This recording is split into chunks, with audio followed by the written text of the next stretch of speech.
여러분 안녕하세요. 안녕하세요. 네. 안녕하세요. 즐거운 한 주가 또 시작됐습니다. 네. 진짜 이번 주에는 그 다사다난하겠네요. 네. 이 다이나믹한 코리아가 보여줄 수 있는 또는 우리 동아시아의 어떤 그 다양성을 보여줄 수 있는 정말 엄청난 한 주가 될 것 같다는 느낌이 듭니다. 네. 갑자기 왜 엄청난 한 주인가요? 어마어마한 뉴스들이 나올 것 같은. 왜요? 뭐지? 뭐 많지. 국내에서도 많고 올림픽에서도 많고 오. 중국에서도 많고 심지어 유럽이나 미국에서도 뭔가가 올 것 같은 그런 느낌이 있어요. 우리한테 좋은 뉴스들이 기분 좋은 뉴스. 우리한테 좋은 뉴스? 일단 이 얘기부터 좀 하고 넘어갑시다. 지난주에 올림픽 개막과 동시에 국회에서 날아온 낭보에 많은 분들이 분노와 어떤 그 분노에 치를 떨면서 네. 또 당했다. 지금 여기 댓글에도 난리 났어요. 시작부터가 지금 민주당을 지금 막 두들겨 까는 얘기가 있는데 여러분 이러지 마세요. 우리 전문가 아닙니까? 뭐 쟤네들이 이럴 줄 몰랐습니까? 네. 어차피 뻔히 예상했던 수순에 있었던 얘기들이니까 당일날 같으면 이제 송 작가가 이런 얘기하면 뭔 소리야? 그럴 수 있겠지만 지금부터 제가 해설해 드리는 내용을 편안하게 들으시다 보면 어느 정도 분노가 좀 잦아지실 걸로 생각이 듭니다. 자, 여러분 1차원적으로 화내는 거는 뭐 이제 끝내야지. 이제 다 하셨죠. 다 하셨죠. 한 이틀 욕 하셨잖아. 그래서 저한테 지금 시원하게 욕해달라고 하시는데 아니. 자, 이제 1차원적으로 감정 표출했으면은 곰곰이 생각할 시점이 온 그럼 거예요. 이제 대책을 세워야지. 자, 이 꼴이 나왔는데 이걸 어떻게 분석하고 어떻게 대안을 세울 거냐라는 부분에서 장군 멍군이 있어야 되는 거 아니에요? 아유, 그럼요. 네, 쟤네들이 먼저 우리한테 장을 쳤어요. 그러니까 우리는 어떤 방식으로 멍을 갈 거냐라는 부분을 좀 봐야 되는데 일단 지난주부터 말씀드렸지만 쟤네들이 뭔가 지금 이 추세로 가서는 대선에 이기기가 어렵다라고 하는 분위기를 감지하고 있어요. 그건 뭐냐면 워낙 이제 대통령을 비롯한 민주당의 지지율이 상승세고 그렇죠. 저쪽의 지지율이 제대로 안 나오고 있는 상태에서 아직 확실한 후보자 관리가 안 되고 상존에 있는 윤석열 리스크를 해결하지 못하기 때문에 쟤네들이 쉽게 말해서 차안을 노리고 있는 겁니다. 자, 여러분처럼 지금 열받은 사람들 빨리 모아오세요. 그 열을 시원하게 저희가 식혀드릴 테니까 얼른. 저는 아직도 열받아 있는데. 아니, 얼른 모아오세요. 우리 송 작가님이 누굽니까? 송 작가님만이 할 수 있는 얘기들을 지금 그럼요. 해드릴 테니까 네. 빨리 모아오세요. 지금 중요한 얘기 시작됩니다. 네. 자, 이게 왜 올림픽 같은 큰 이벤트 안에서 은근슬쩍 구렁이 담 넘어가듯이 쉽게 발표가 됐느냐. 네. 그리고 정말 충격적이게도 110명이 넘는 민주당 의원들이 찬성을 했어요? 찬성을 했다고 하는 이 결과를 놓고 이 민주당 다 끝난 거 아니냐라는 식으로 이제 분노를 표출하실 분들이 당연히 있습니다. 당연히 있습니다. 네. 뭐 수박이 110명이었어 이렇게 되는 거죠. 그렇죠. 근데 이제 일단 1차원적으로 왜 이러한 제도들이 나왔나 이게 지금 흔히 얘기하는 건 별 얘기는 아니에요. 사실은 하반기 법사위를 넘겨주기로 했다 이외에 나머지 큰 문제가 있는 내용들은 아닙니다. 원래 상임위를 원래 재분배를 해야 되는데 분배를 원래는 해야 되는데 이거 국민의힘이 보이콧을 하면서 민주당이 다 가져가 버렸잖아요. 네. 그래서 이 상임위들을 나눠주는 문제는 이제 원래 우리가 국회법상으로 의원 수대로 상임위를 나누게 돼 있기 때문에 이게 이제 이게 원칙이에요. 그렇죠. 근데 나누는 게 원래. 이게 이제 안 되고 있었던 과정에 이걸 나누기로 했다라는 조항 안에 뭐가 들어있냐면 하반기 상임위장을 저쪽으로 넘기기로 했다라는 합의각서가 있다는 부분에서 윤호중 나쁜 놈, 송영길 나쁜 놈, 박병석 진짜 나쁜 놈이야 이런 식으로 얘기가 나오고 있는데 여기에 분노하시는 부분은 분명히 맞습니다. 네. 왜 맞냐면 아무리 지금에 있는 게 이제 그 원칙이 7개를 나눠줘야 되는 게 원칙이라고 하더라도 윤호중 원내대표가 선거 공약을 낼 때 윤호중한테 몰표를 주면 7개 상임위 반환을 안 하겠습니다라는 공약을 냈어요. 협상 안 한다고 했잖아요. 예. 왜냐하면 이러한 저쪽의 법사위를 비롯한 7개 상임위의 요구는 계속 있었던 거고 그렇죠. 처음에 이걸로 보이콧 해갖고 안 받으면 니네들이 합의 보겠지 했는데 우리가 안 받아버리는 바람에 지금까지 국회가 공전돼 있는 상황인 거거든요. 그래서 이 부분에 대한 거 안 받겠다고 윤호중이 분명히 얘기를 했는데 이거를 이제 받아들이게 되는 것 자체가 말을 바꾼 거죠. 이거는 이제 분명히 윤호중 원내대표가 배신을 때린 거야. 지지자들에 대한. 그쵸. 일단 약속을 어긴 거는 분명히 맞아. 이건 비판해야 될 시점인 겁니다. 그리고 이 내용에 대해서 송영길 대표도 모를 수가 없으니까 숙고를 했다고 하니까 얘기가 있었다고 하니까 이 부분에 이제 두 번째 분노가 있는 거고 박병성은 원래 그런 놈이었잖아요. 그러니까 그냥 당연한 걸로 치세요. 에이. 그리고 여기에 민주당 의원들 110명이 동의를 했다라는 부분에 대해서 또 한 번 이제 빠기치는 이 3단계가 있습니다. 근데 일단 가장 원천적으로 따져놓고 보면 이 얘기는 뭐냐면 그러니까 차기 대통령이 선출되고 난 이후에 2기에 대해서 두려움을 갖고 있다는 거예요.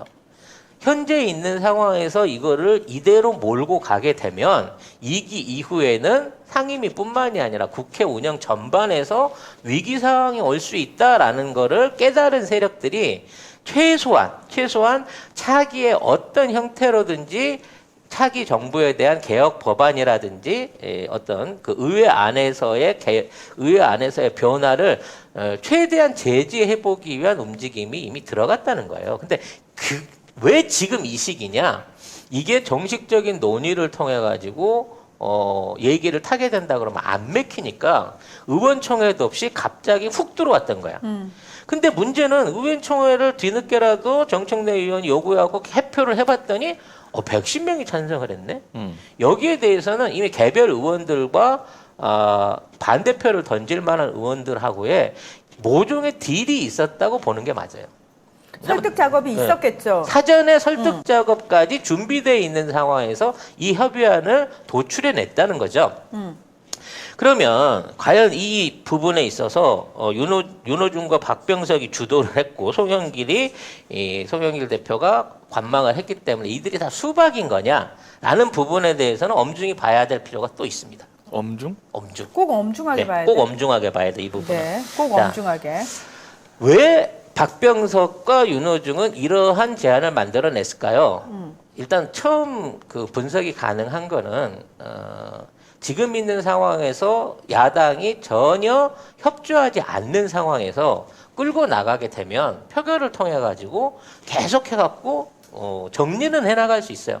근데 이러한 모양새가 계속 지속되면 이번 국회가 사실상 최악의 편향적인 국회로 평가받을 가능성이 높다는 겁니다. 그러니까 법안을 처리하는 데는 큰 문제가 없지만 이러한 법안들이 처리되는 데 대한 일종의 의회 독재에 대한 문제가 제기될 수 있는 부분이 있다는 거예요. 근데 이거는 민주진영 안에 있는 인사들도 부담되는 부분인 거는 사실입니다. 그럴 거 아니에요. 2년 내내 쟤네들이 한 번도 야당이랑 협의 안 하고 지네들끼리 단독 돌파했다. 이런 국회가 어딨냐라는 부분이 대선에 가서는 저쪽 지지층들한테 맥힐 수 있는 하나의 큰 카드가 되는 건 맞아요. 그렇기 때문에 이러한 부담을 줄이기 위한 부분에 첫 번째 이유가 있었다고 생각합니다. 이게 거의 유일한 이유라고 봐요. 두 번째, 이 회담이 나쁘지만은 않는 거는 뭐냐면 일단 기존에 있는 7개 상임위를 배분하고 여기에 대한 위원장을 다시 뽑기로 했는데 분명히 상반기 안에 그러니까 이번 대선이 끝날 때까지는 우리 쪽이 법사위를 맡아서 가고 후반기에 법사위를 주겠다라고 얘기를 했다는 거예요. 그렇죠. 원래 전후반기 나눠서 하는 거니까. 원래 이제 그게 원칙이었으니까 그래서 원래 있는 원칙에 동의를 해갖고 그 합의를 봤지만 이미 전반기 때 앞으로 10개월 정도는 우리가 충분히 법사위를 끌어갈 수 있는 여력을 만들고 얘네들을 형식적으로나마 국회에 다시 등원을 시킨 거란 얘기죠.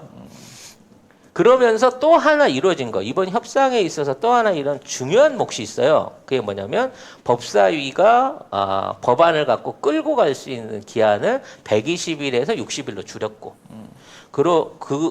그와 같은 형태로 인해서 법사위 안에서 일종의 기존에 있는 법안들을 붙들고 늘어질 수 있는 이 악재를 해소시켰다는 겁니다. 그래서 앞으로 혹시라도 법사위에서 깽판을 놓더라도 60일이라는 시간만 있으면요, 우리가 법사위 안에 사람 숫자가 훨씬 많기 때문에, 국회의원이 전체적으로 우리 숫자가 많기 때문에 얼마든지 남은 기간 안에 개혁 법안을 통과시킬 수 있는 법적인 근거를 마련했어요. 이 개정이 사실 굉장히 중요한 겁니다.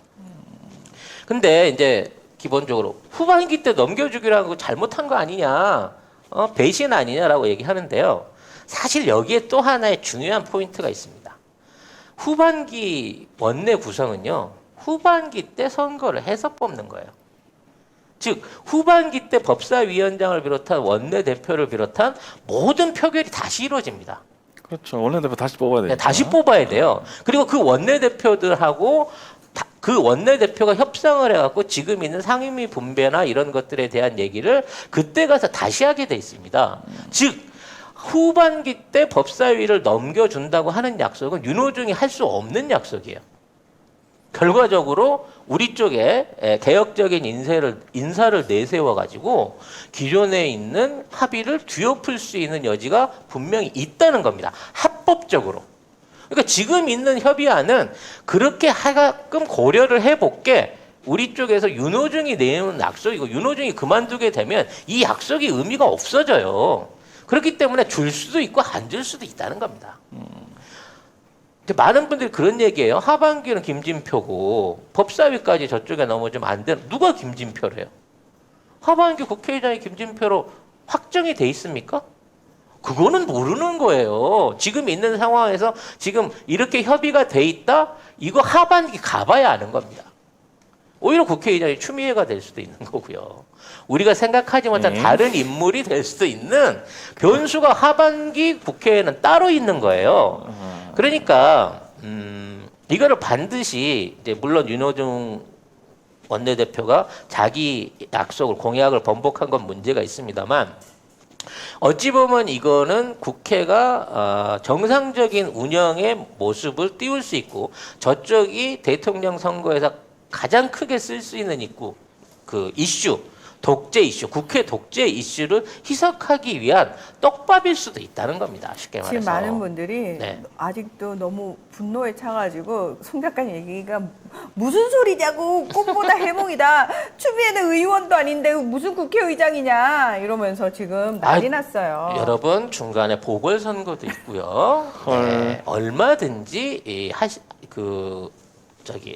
등장할 수 있는 계기는 다 있습니다. 그러니까 이 국회 일정을 여러분들 지금 생각하면서 이게 언제적이에요? 10개월 후의 얘기야. 10개월 후에 넘겨주기로 한 거를 벌써 뺏긴 것처럼 생각하지 마시라니까. 근데 이게 지금 막 분노하시잖아요. 저는 겉으로 이 분노가 나와야 되는 게 맞아. 맞아. 당연히 분노해야지. 여러분이 분노하는 게 또 저쪽에 아이씨 저쪽 지지자들이 난리치는데? 그럼 우리가 이거 약간 양보를 해서라도 뭔가 저쪽 지지자들한테도 약간, 그러니까 민주당에서 그럴 거 아니에요. 우리 지지자 지금 난리치는 거 봤지? 야, 우리가 이 양보를 했어. 그럼 너가 뭘 어떻게 해야 되겠니? 라는 식의 시그널을 줄 수 있기 때문에 저는 여러분의 이 분노가 충분히 타당하고 전략적으로도 옳다라고 생각을 합니다. 그리고 민주당 측에 줄 수 있는 압박도 저는 굉장하다고 생각합니다. 일단 이번 협의를 통해서 현실적으로 이런 건 없어요. 오히려 법사위의 기능을 제한시키고 법사위 안에서 저들이 깽판을 쳐서 120일 동안 끌고 나가면서 많이 무력화시킬 수 있는 법안들을 무력화시킬 수 없게끔 만든 약속을 오히려 얻어냈다는 면에서는 최소한 앞으로 10개월 동안은 오히려 우리가 위원장을 뽑아야 될 법사위원회에서 더한 개혁 작업을 이뤄갈 수 있다는 겁니다. 지금 당장의 현안이 뭡니까, 여러분? 우리가 원하는 대선 후보를 뽑고 대선에서 압승하는 거잖아요. 그 스텝을 위해서 일종의 떡밥을 뿌렸다라고 생각을 하면서 지켜보면 되는 거예요. 아니 우리 지금 정말 간절히 원하는 거는 검찰 개혁이고 언론 개혁인데. 그렇지. 어. 그거를 하기 위한 국회 노력들 그리고 국회 안에서 성과를 우리가 요구하는데 더 치중해야지. 여기서 분노했기 때문에 민주당 끝났다. 나 민주당 지지 안 할래. 그럼 민주당을 지지하는 지지자 입장이 아니라는 거지. 그렇죠. 최소한 우리 입장에서는 그럼에도 불구하고 문재인 대통령을 적통을 이어가겠다고 하는 그 정책을 이어가겠다고 하는 후보들한테 더더욱 이 분노로 지지세를 몰아줘야 된다는 거예요. 후보 세 사람 중에 그 얘기한 사람은 이재명 후보 한 사람밖에 없어요. 네. 이낙연은 지금 계속 드러나고 있는 과거사. 지금 뭐 동생이 그 토건회사 사장으로 있었던 건 이게 아무 문제도 아니고 지금 당비 대납 문제가 불거지기 시작하면서부터 사실상 그 정치 생명이 지금 좌지우지하고 있는 상황인 거거든요. 우리는 이 부분에 더더욱 관심을 가져야 되는 겁니다. 이게 오히려 지금에 있는 상황으로 묻혀서는 안 돼요. 결과적으로 이낙연은 자기에 있는 가장 위험할 수 있는 당비 대납 문제, 자기 전남지사가 되기 위해서 2만 명이 넘는 당원들을 무작위로 매수하고 거기에 관련된 정치 비용을 개인 보좌관한테 물게 했고 또 그 부분에 대한 법적 책임을 완전히 벗어나서 당시에 주승용을 이기고 전남지사가 되고 난 다음에 청렴도 꼴찌의 전남도청을 4년 동안 이끌어서 전남에서 지금도 욕을 먹고 있는 선례를 남긴 사람이거든요. 그리고 지금 전두환, 박정희 찬양에 대한 또 과거사들이 드러나기 시작하면서부터 어떻게 이낙연이 지금 우리 쪽 후보가 될 수 있냐라는 반론들이 막 올라오고 있는 시점에 이게 터져서 지금 묻혀서는 안 된다는 겁니다. 물론 민주당이 잘 되는 것도 필요하고 우리가 저쪽 애들을 개운하게 청소하고 180석으로서 역할을 하는 것도 중요하죠. 근데 그게 안 이루어지는 데는 묘한 수박을 비롯한 굉장히 정치적 공학적으로 복잡했던 사례들이 분명히 있었어요. 그건 여전히 존재합니다. 분명히 기득권들이 우리 여당 안에 있는 의원들도 좌지우지하고 있고 여당 안에서도 어떻게든 반 문재인 또는 반 이재명, 반 추미애 어떤 계보들을 끌어가려고 하는 내부 세력들이 있어요. 이 세력들이 준동해서 당을 망치지 않게끔 지금 있는 상황에서 더 강력한 지지 표명을 보여줄 수 있는 그러한 이 분노의 에너지를 전환할 수 있는 힘을 보여줘야 된다는 겁니다. 어차피 지금 뭐 이거 합의를 했는데 법이 통과돼야지 그 다음에 합의를 이행할 수가 있는 거거든요. 그렇게 돼 있는데 그 전에 사실은 민주당이 이거에 대한 이 상임위 재분배에 대한 이 진정성을 국민들한테 보이려면은 그 넘어가기 전에 개혁법안 다 통과시켜야 돼. 그렇죠. 그렇죠. 못 시키면 이거는 다 수박인 건데 그 전에 다 통과시킬 수 있도록 우리가 압박을 좀 해야 됩니다, 진짜. 여러분 더 분노하세요. 더 분노하시고 더 분노해서 그 민주당 분노를 게시판 표현하세요. 달려가세요. 네. 그리고 그 분노에 대한 걸로 윤호중, 박병석, 송영길에 대한 비난 강력하게 때리셔도 됩니다. 중요한 건 그럼에도 불구하고 우리가 뽑으려고 하는 대선 후보는 이런 상황에서도 이재명, 추미애 이 두 사람을 전 더 선위에 놓고 그 두 사람이 나중에 1, 2위 결정을 할 수 있는 그런 그림을 만들어야 된다는 거예요. 아니 이런 송작가를 보고 누가 이낙연 지지자라고 그러는 거야 도대체? 어이씨, 네. 그럼 송작가 TV 여러분, 네. 저희는 단 한 번도 저희는 이낙연을 지지해요라는 말을 해본 적이 없어요. 오히려 이낙연이 수박이라고 왕수박이라고 얘기하는 사람들인데 1년 전부터 네. 얘기했잖아. 저 사람은 본선에 나오게 되면 분명히 드러난다라고 얘기를 했었고 그 드러나는 모습들이 이제 조금씩 늘어나고 있어요. 그래서 결과적으로 지금 있는 상태 송영길 사퇴하라, 윤호중 사퇴하라 의미 없습니다. 사퇴시키면 뭐 할 거야? 그보다 그보다 나은 사람이 들어온다는 보증이 있어? 지금의 시스템 안에서? 오히려 올려져 있는 사람을 압박을 가해갖고 좀 더 바른 방향으로 갈 수 있게끔 계속 당원들과 국민의힘을 보여줘야 돼요. 아니 근데 여러분 있잖아요. 민주당 게시판 가가지고 막 흥분해서 글 쓰셔야 되는 거 맞아요. 우리가 언제까지 니들 쉴드만 쳐야 되냐 뭐 이러면서 난리치세요. 그러면서 개혁 법안 빨리 통과시켜라. 안 시키면 내가 가만히 안 있겠다 이러고 여러분 흥분을 그쪽으로 가셔가지고 표출하셔야 돼요. 빨리. 아무리 언론이 지금 이제 이간질을 위해 기사를 써도 분명한 건 이겁니다. 아직까지 넘겨주지 않았어요. 당연하지. 네. 앞으로 10개월 동안 우리 거고 합의 안에서 오히려 법사위가 그 막강한 어떤 법안 처리에 관한 기능을 절반으로 줄임으로 인해서 저들이 깽판 치더라도 이 개혁 법안을 통과시킬 수 있는 훨씬 유리한 고지에 왔다는 겁니다. 그러면 윤호중을 대신해서 차기 법사위원장으로 누구를 뽑는지 봅시다. 거기에 또 한 번의 리트머스 시험지를 대봅시다. 정청래를 뽑는지 우상호를 뽑는지 예?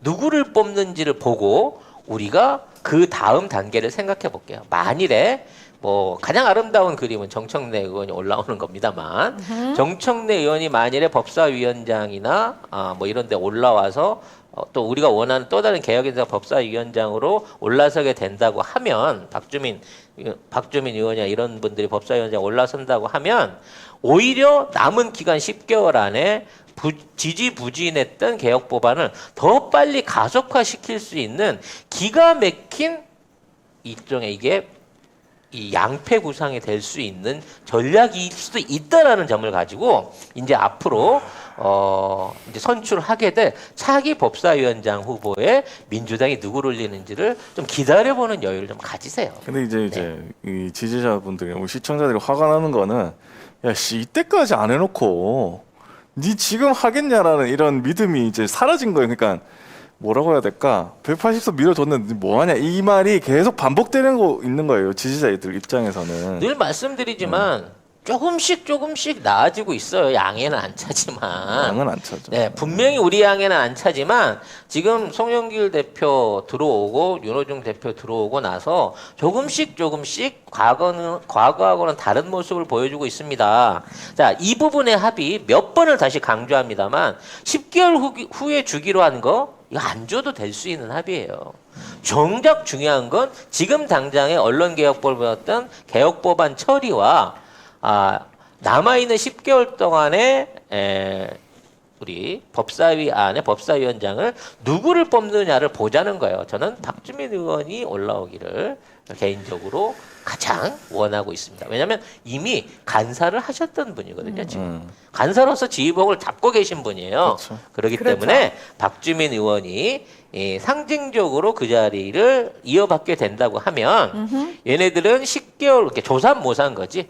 그렇지. 10개월 후에 받을 거를 기대하고 있다가 대통령도 우리 쪽 그러니까 좀 더 개혁적인 대통령 그리고 법사위원장 차기도 원론 무효 이렇게 때려가지고 그때 가서 뒤통수를 한 번 더 칠 수 있는 얘네들이 우리한테 많이 했던 짓거리거든.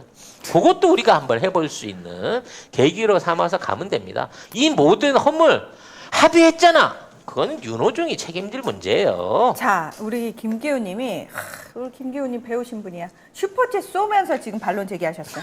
아니 송 작가님, 우리가 이유 없이 분노하는 게 아니잖아요. 일단 팩트가 틀렸어요. 법사위 권한을 없애는 걸로 합의한 게 아니라 없애는 걸 협의해 보자입니다. 그리고 상임위 배분은 국회법이나 규칙이 있는 게 아니라 그냥 관례로 한 거예요. 그냥 지들끼리 나눠 먹던 거라고요. 우리 말을 들어요, 제발. 송 작가님, 이번엔 틀렸어요. 팩트 체크부터 하시고 분석하세요. 자, 관례라고 하는 것도 지켜지면 일종의 나름대로의 법이었던 겁니다. 지금까지. 그러니까 지금 이 모든 거는 결정된 게 아니라는 거를 본인도 알고 계시잖아요. 협의를 하기로 했다고. 그러니까 이 협의는 언제든지 부결될 수 있는 거기 때문에 우리가 뺏긴 게 아니에요. 이 내용으로 가지고 안에 국회법 안에서 양쪽 당이 합의를 봐야 된다는 겁니다. 그리고 이 합의를 보게 되면 우리 쪽에서는 최소한 10개월 동안 손해볼 게 없다니까요. 자, 그러니까. 그리고 지금 많은 분들이 또 언론개혁 담당하는 문체위를 국진당에 상납한다고 하는데 그러면 언론개혁 물 건너가는 거죠? 라고 흥분하십니다. 자, 그러니까 이제 그런 개혁 법안을 밀어붙일 수 있는 기간이 그 데드라인이 설정이 된 거죠, 사실은. 그렇죠. 이렇게 돼서. 예. 우리 입장에서는 어떻게 할 앞으로 거냐. 10개월이라고 하는 데드라인이 설정된 거고요. 그 안에서 어떠한 방식으로 이걸 풀어나갈까가 중요합니다. 원칙적으로 체육위원회를 그러니까 맞아요. 문체위 넘어가는 건 다음 달 25일이에요. 네. 그래서 한 달 남았어요. 그 사이에 통과시켜야 된다니까. 그러니까 그 기간 안에 통과되기 전까지 오히려 저들한테 떡밥을 던져놓은 상태에서 우리가 진행하면 돼요. 왜? 우리한테는 180석이라는 숫자하고 상임위 안에서 무조건 과반수 이상을 얻어낼 수 있는 위원수가 있단 말이에요. 그러니까 그 데드라인 안에서 우리가 이 개혁 법안을 치고 나갈 수 있는 여지를 만들게끔 얘네들 조지면 돼. 이 협의를 해놓고 아무 짓도 안 한다는 게 아니잖아요. 그리고 몇 번을 말씀드립니다만 알고 계시면서 왜 팩트가 아니라 그래요. 지금 있는 이 합의라든지 이 내용들이 결정돼서 이미 시행되고 있거나 반드시 시행된다는 법안이 아니라고. 떡밥일 뿐이라니까, 떡밥. 여러분 잠깐만. 그래요. 성에 안 차서 그 10개월 동안 뭘 한다고 지금까지도 못한 걸. 그러면은 여러분 대통령 뽑아서 뭐 하면 우리가 뭘 하겠어요? 우리가 국회의원 민주당 뽑아봤자 뭔 소용이 있겠어요? 그럼 우리 다 손 놓을까요? 그게 아니라는 거예요. 그리고 자, 잘 보세요, 여러분. 우리가 그 흥분할 땐 흥분한 거고 여러분이 그 흥분을 통해서 뭔가를 배우셔야 되는데 이번에 확실하게 배우신 건 뭐죠? 자, 민주당이 180석 몰아줬더니 씨발 일 더럽게 못한다. 그럼 그다음 뭐다? 이래서 후보부터 우리가 내세웠어야 되는 거야. 열린민주당 자, 그러면 이제 여러분은 다음 총선 때 뭘 하실 수 있죠? 자, 저희가요, 민주당 내에서 공천해가지고 그 사람도 우리가 밀어줬더니 일 더럽게 못하던데요? 자, 그래서 우리는 당당히 요구합니다. 후보부터 우리가 원하는 후보로 민주당에서 공천 주세요가 가능해지는 거예요. 그걸 여러분 지금 매일매일 그 절대 잊지 마시고 이제 총선 때도 우리가 공천권을 행사하자까지 여러분이 생각이 가셔야 되는 게 맞습니다. 예. 자, 결론 짓게요. 할 얘기가 많아요. 오늘 월요일이라. 지금 있는 상황에서 분노하시는 여러분의 심정 100% 이해합니다만 그럼에도 불구하고라는 각오를 갖고 가셔야 되는 부분은 분명히 아셔야 되고요. 이건 민주당을 실드치기 위한 얘기가 아닙니다. 현재 있는 현안들과 위원들의 생각에 대해서 우리가 압박하고 우리가 비난함으로 인해서 그들의 태도를 바꿔낼 수 있는 전례가 몇 번이나 있었잖아요. 맞아요. 아니 솔직히 이낙연도 처음에 사면 얘기했다가 얼마나 당당했어. 개 터지니까 나중에 뭐라고 말 바꿔. 제가 문재인 대통령을 지키겠습니다. 이주라라고 있잖아요. 50여 명의 초선 의원들 선동해가지고 당내에서 분란 떨었던 그 세력들 지금 다 어디 갔어요? 지금 다 대가리 쳐박고 숨어 있어요. 맞아요. 전면에 못 올라오는 겁니다. 왜? 그 상황에서 그러거나 말거나 해버렸으면 그 새끼들 또 똑같은 짓거리들 계속하면서 분란을 일으킬 거예요. 근데 지금 그렇게 못하고 있잖아요. 이번에도 마찬가지로 회초리로 때려서 갈치면 됩니다. 이 떡밥 때문에 오히려 다음 달에 진짜 법사위원 뽑아야 될 때 또는 그 상황에 닥쳐가지고 협의를 봤을 때 이 협의안에 대해서 원론 무효할 수 있는 얼마든지 계기를 만들어낼 수 있어요. 더 강도 높은 개혁을 요구할 수 있는 부분에 국민의힘 당원들의 힘이 존재하고 있다는 걸 보여줘야 됩니다. 지금 2차 그 대선 후보 그 투표인단? 네. 투표인단 모집이 시작됐는데요. 선거인단 모집이 시작되는데 아무도 항보를 안 해요. 이 상황에서 새롭게 분노한 선거인단이 합류하는 게 두렵기 때문에 새로운 선거인단을 모집하면서도 민주당 스스로 내부적으로 홍보를 안 해.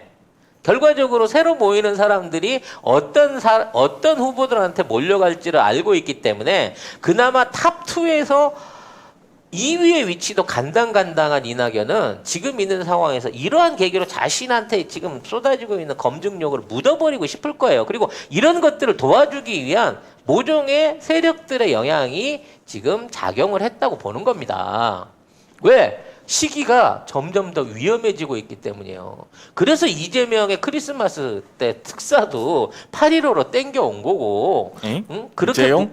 이재용. 그러니까 이재용의 특사도 원래 크리스마스 때 준비한다고 하다가 이렇게 무리하게 땡겨온 이유가 그때 가면 더 안 되겠구나 싶으니까 여기에서라도 승부를 치려고 하는 저들의 조급함이 드러나고 있는 거라고 생각을 하세요. 아니 왜? 여러분 지금 민주당 그럼 탈당해가지고 나 민주당 지지 안 해. 그러면 어디 가실 건데요? 아니 지금 뭐 분당? 아니 어디 민주당을 가실 왜 거야? 분당을 해요? 우리가 갖고 있는 헤게모니 안에서 의원들을 두드려서 갈칠 생각을 해야지. 맞아. 어디 갈 건데? 지금 민주당 안에서도 제일 중요한 게 누가 차기 대권 주자가 되고 누가 선거위원장이 되면 이른바 후보 선택을 위해서 1, 2, 3위를 누가 하느냐는 거예요. 1위가 이재명, 2위가 추미애, 3위가 이낙연 구도가 되면 이낙연은 전개 은퇴해야 되는 건데 이낙연은 어떻게든 2위에 꽂아 올리게 되면 그나마 살아남아가지고 또 간자짓을 하게 만드는 그 수명을 늘려주는 거예요. 당연하지. 여러분 있잖아요. 아니 예를 들면 우리 마음에 쏙 드는 정당이 있어. 그러면 글로 가세요. 그런데 그거 아니잖아. 지금은 죽으나 사나 민주당 어떻게 회초리로 때려서라도 민주당으로 우리의 뜻을 관철시켜야 되는 상황이에요. 그리고 우리가 응원하는 사람들이 민주당 정당 배지 달고 있어. 근데 어디 가시려고요? 그러면 이제 정치에 관여 안 하시게요?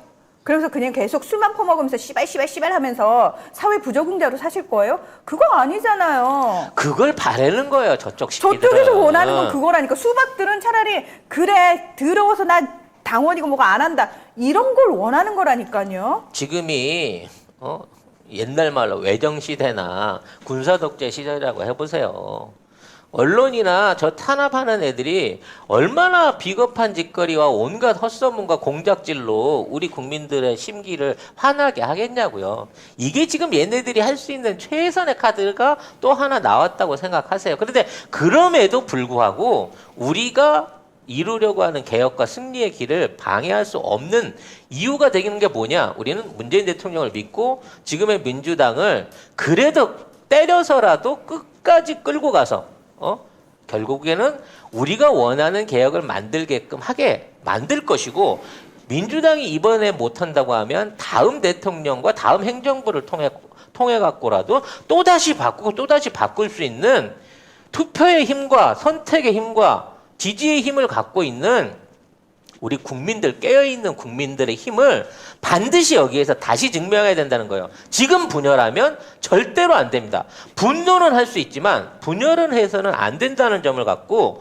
앞으로 있는 상황의 변화를 좀 더 면밀하게 감시하고 새로운 변화를 요구하는 태도를 가지셔야 된다라는 게 송작가TV의 입장입니다. 결코 이것은 민주당이나 윤호중, 송영길 대표를 비호하기 위한 의견이 아니라는 점을 여러분들이 다시 한번 생각해 주시면 좋겠습니다. 지금 여기 쓰시는 거 여기다 쓰지 마시고 민주당 게시판 가서 그래요. 쓰시라니까요. 거기다 가서 쓰시면 왜 여기다 되잖아. 써? 여기다 쓰면 의미가 없다니까. 누가 알아? 이 10만도 안 되는 우리 게시판에 이런 맞아, 얘기 여러분들이 이런 얘기 날리는 와봐도 거. 소용없어요. 네. 그러니까 가셔가지고 민주당 게시판에 쓰시고 민주당 의원들한테 보내세요. 네. 자, 이런 과정 중에 우리 이제 반대쪽도 좀 살펴봐야죠. 네, 저쪽도 가관입니다. 네, 윤석열이 완전 쫄았나 봐요. 그래서 떨어지고 있으니까. 네. 떨어지고 있는데 대안이 없다 보니까 그렇죠. 결국은 준스가한테 고개를 숙이고 만남을 자청을 했습니다. 네. 원래는 오세훈이랑 셋이 만나려고 그랬대요. 네. 난 그 셋이 만났어야 된다고 보는데. 왜요? 난 셋이 만나든 넷이 만나든 니들이 만나봤자. 예. 셋이 만났어야 이른바 힘 좀 있고 돈 좀 있는 사람이 아무것도 비트코인밖에 없는 새파란 젊은 놈한테 아부 떠는 모양을 보면서 스스로 정치적으로 자괴감을 만들 수 있는 이러한 사안을 만들었을 텐데 준스가가 또 이게 영리해요. 예. 왜냐하면 뭐 지난 시간에 말씀드렸다시피 지금 목표를 윤석열을 이용해서 안철수하고 묶어가지고 한꺼번에 매장을 해버리려고 하는 전술을 취하고 있잖아요. 네. 여기에 오세훈이 들어오면 이 전술에 문제가 있기 때문에 요거는 치환해서 뒤로 빼놨다가 나중에 지금은 마이너스로 치환해서 건너편에 놨다가 나중에 또 오세훈이까지 데려다가 뭔가를 할 것으로 보입니다. 자, 여기에 윤석열이 보여준 반응이 정말 저는 상상도 못하는 멘션이었습니다. 진짜요? 배우만 하겠다. 네. 나는 처음에 이제 배우기만 하겠다는 줄 알았더니 배우만 하겠다는 거예요. 아이씨, 그 얼굴 안 돼. 다시 태어나. 씨. 배우는 거는 많이 배웠는데. 개선? 배웠는데 개선이 안 됐지. 그러니까. 배우기만 그거랑 하고 뭔 상관- 고치지를 않는 사람이기 때문에. 그러니까. 그래서 이제 배우만 하겠다 말을- 이 의미가 본인 스스로도 자기가 페이스메이커라고 하는 부분을 인정하기 시작하는 거예요. 이거는 굉장히 중요한 사안입니다. 이렇게 되면 진짜 윤석열의 입당이 정말 가능할 수 있는 일종의 시그널을 줬다라는 거예요. 대신 나를 어디까지 지켜줄 건데 여기에 대한 보장이 이준석이한테서 나와야 되겠죠. 당내에서 나오는 건 의미가 없어. 지금 국민의 짐은 1인 지상 만인지야. 우리 존스톤의 혼자만의 당이기 때문에 이제는 존스톤이 국민의 짐을 완전히 휘어잡고 있다. 그리고 그래서 결국 윤석열도 존스톤의 손을 잡고 그의 신발에 입을 맞춰야만 정치인이 될 수 있는 계기를 만들고 있다. 그런 의미에서 존스턴 잘한다라는 칭찬을 한 번 더 하고 싶어요. 이렇게 자존심을 꺾을 수가 없거든. 자, 요 내용을 한번 팩트를 좀 볼까요? 데일리한 기사를 보네요. 아, 데일리안을 보다니 젠장. 예, 쓰레기. 예. 아니면 우리 쪽에서는 안 써주더라고. 예, 우리 쪽이. 아 이게 있어요? 또 단독이라 가지고 데일리안밖에 안 해가지고. 그럼 데일리안만 부른 거야? 왜 한국일보를 부르지? 응? 어. 데일리안을 불렀을까? 네. 예, 하여튼 좀 아무튼. 읽어보자고요. 범야권의 유력 대권 주자인 윤석열 전 검찰총장이 국민캠프 신규 합류 인사들과 회의를 하는 자리에서 이제부터는 배우만 하겠다고 선언한 것으로 전해졌다. 앞으로는 지금까지 해왔던 대권 행보와는 다른 방식으로 하겠다는 방향 전환을 시사하는 발언이라 주목된다. 근데 사실은 윤석열이 배우만 하겠다라고 하는 거는 속마음은 내가 혼자 마음대로 하면 얼마나 내가 쓰레기고 내가 지지율 깎아 먹는지 나도 몰랐는데. 그러니까 해보니까 몇 번 가서 욕 먹어 보니까 와, 우리 이거는- 팀의 연출 실력이 너무 형편없는 거야. 아니 내가 볼 때는 연출 그 얘기를 해도 안 알아듣고 지 혼자 했을 것 같아요. 그러니까 내가 더 이상 깎아 먹다가는 반기문처럼 될 것 같으니 이제 내 의지와 상관없이 시키는 대로 할 거니까 고모 배우가 그런다더만. 에? 고모 배우가 네. 그렇게 이제 연출을 지 멋대로 알고 맘대로 한다고. 고모 배우하고 한모 배우가 있는데 누굴까? 몰라. 있어. 근데 아무튼 아. 그분들이 그런 식으로 한다고 하는데 윤 청장이 이제 그걸 깨달은 거지. 그렇죠. 네. 이제 아니 지지율 떨어지니까 할 방법이 없잖아요, 그렇지. 사실은. 그러니까 이제 배우만 한다. 근데 뭐냐면 결국에는 내가 할 거 다 해봤는데 이제 안 된다는 거거든, 결국에. 네, 자, 그러면 좋아. 알았어. 니들 불만 있는 거 알았어. 그래. 내가 배우만 할 테니까 니들 한번 씨발 잘 만들어봐. 근데 씨발 안 나오면 죽어. 씨. 그렇지, 그거죠. 거기까지 가는 거죠. 근데 중요한 건 얘가 그동안 마당놀이를 해서 망했어. 그래서 이제 극단을 찾아 들어간 거거든. 문제는 뭐냐면 너는 애초에 생긴 거하고 연기력이 배우를 할 수 있는 재질이 아니야. 그렇죠. 비석 뽑는 거부터 시작해가지고 그러니까. 뭐가 안 돼. 뭘 해도 개 끌고 다닐 때부터 이미 뭔 연기를 해도 그림이 안 좋게 나오는 천성적인 배우가 아니었던 거야. 근데 이미 이제 이 얘기를 할 때는 항복 선언이 어느 정도 이어졌다고 봐요. 그렇죠. 왜냐하면 끝난 지금 거지, 사실. 당내 평소에 이렇게 데리고 다니던 똘마니들을 전부 교체를 했어요. 그 알고 계신지 모르겠는데 평소에 같이 다니던 인사들을 그 조폭을 비롯한 그 주변에 있는 뭐 대변인이 이제 뭐 날라갔으니까 그런 것도 있지만 대변인을 비롯한 각종 인사들을 전부 다 바꿔치웠어. 지금 근데- 국민의힘 그렇죠. 인사들이 다 들어갔어요. 국민의힘에서 거진 이제 중견 사무장급으로 일하던 의원급은 아니고 중견 사무장급으로 당내 일을 보던 인사들을 대거 영입해 갖고 자기 사람으로 찔렀어. 네. 그런 와중에 김경진 전 의원, 이 사람 민주당이거든. 김경진 전 의원이 또 대변인으로 갔어요. 쓱가로 유명해진 이번. 네. 아이고, 이제스카이. 참. 이분이 이제 검찰 출신이라 부르지 않았나 싶은 생각이 드는데 네, 검찰 출신이죠. 이 양반이 이제 뭐 썰전 비슷한 거 나와가지고 네. 하도 이제 헛소리를 해갖고 팟캐스트에서도 이제 퇴출당했거든. 그래서 이제 그래도 전직 국회의원이라고 한때 같이 이제 썰전 같은 오디오 프로그램을 만들어 보자 하고 저한테 제안을 해서 됐어요. 그래요? 진짜? 나는 그분 책임 못 져요. 그랬던 적이 있는데. 오. 자리를 못 잡고 계시다가 흘러서 결국은 이제 윤석열 캠프까지 간 거지. 나는 이분들 너무 웃긴 게 예전에 국민의힘 국민의당으로 분당대 나갈 때는 그렇게 문재인 대통령 욕을 안 했습니까? 그래놓고 그 선거에서 끝나고 나서 국민의힘 되고 나서 나중에 선거에서는 민주당한테 다 졌잖아요. 그때 이분들이 이 당으로 나왔는지 무소속으로 나왔는지 모르겠는데 그 슬로건을 대통령을 지키겠습니다 이런 식으로 하고 나왔더라고. 야 진짜 아무튼 대단하다 진짜. 그동안 찬밥이었던 아. 전직 의원들이 윤석열한테 다 가서 붙었습니다.